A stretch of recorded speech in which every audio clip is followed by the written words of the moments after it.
I took 2 years making a movie, which the other ones I know I did in 1 year. And I just wanted, some other adventure. We've been going to Mexico and Australia, and so I thought, let's go to South Africa. But it turned out it was $50 per ticket cheaper to go around the world via South Africa. So that gave us all those bonus places in West Africa, and we'd get to Senegal, and they go, oh, your next flight's not for 2 days. We go, oh, no, wow. Could you put us up? And they go, no. But that was the idea. Yes. Yeah, I mean, he actually gave me the job that got me started. I had a little camera he bought me, or my mom and him, made the little film, studied film in college, and then didn't really want to go be a PA in Hollywood, so I was writing and doing other things, and then he called me up to put his old surf movies back together, and then he decided to make Endless Summer 2, and I did that, and that gave me like 4 years experience. So then when he told me, he goes, I hope you save some money because you got to find another job. I had that background. I wanted to do it, and so I've been doing it 25 years now, 27. So it was great, actually. I mean, often when I'm making, Step into Liquid or Dust to Glory, whatever films I make, I think of him sometimes. His humor, his ability to kind of stay calm when everybody else is getting a little too stressed out. I learned a lot, and as I go on, I mean, there's genetics, but a lot of it's example. I see he makes it look easy. In situations it's not, and that's kind of what you hope for. Kind of a funny story.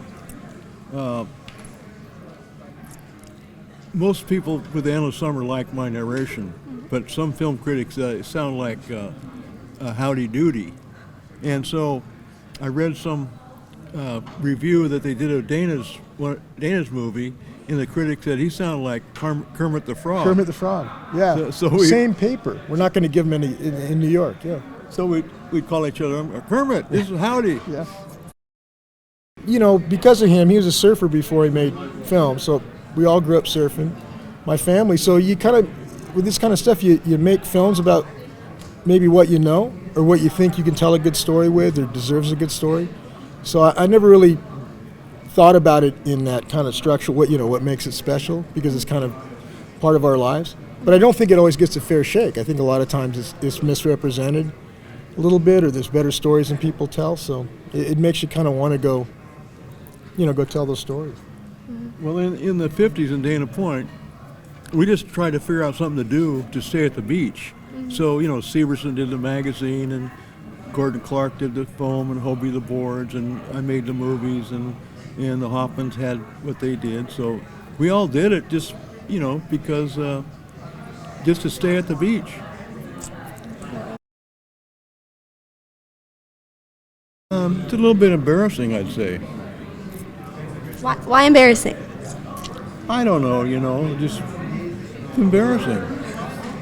I feel like you should be proud. Well, I'm grateful, of course, but I think I get too much credit, I agree. No, I'm just totally kidding. He doesn't get enough credit. I mean, it's humbling, right? I mean, you make a movie to make it, like Dad said, you hope that you get your money back, or, and then I can only imagine all these years later, people's lives have changed. I got my passport stolen. I'll try to tell this real quick. In Santiago, Chile, going to Easter Island when I was filming Step into Liquid. So I had to fly back from Easter Island to Santiago to go to the American Embassy. I'd had people send my birth certificate and stuff to the embassy. Nobody wanted to talk to me. Don't know what you're talking about. This gray-haired gentleman behind the bulletproof glass, I'd been there all day, comes out and goes, "Is your last name Brown?" And I went, "Yeah." And he goes, "Oh, I saw your letter." He goes, "You're making a surf movie like your dad, huh?" And I said, "Yeah." And he goes, "I saw Endless Summer in some place, Secaucus, New Jersey in 1965. When do you need your passport?" And I said, "Well, yesterday." He goes, "You'll have it tomorrow morning." And I was able to finish the filming. But if it wasn't for him, I'd probably still be living in Santiago, Chile.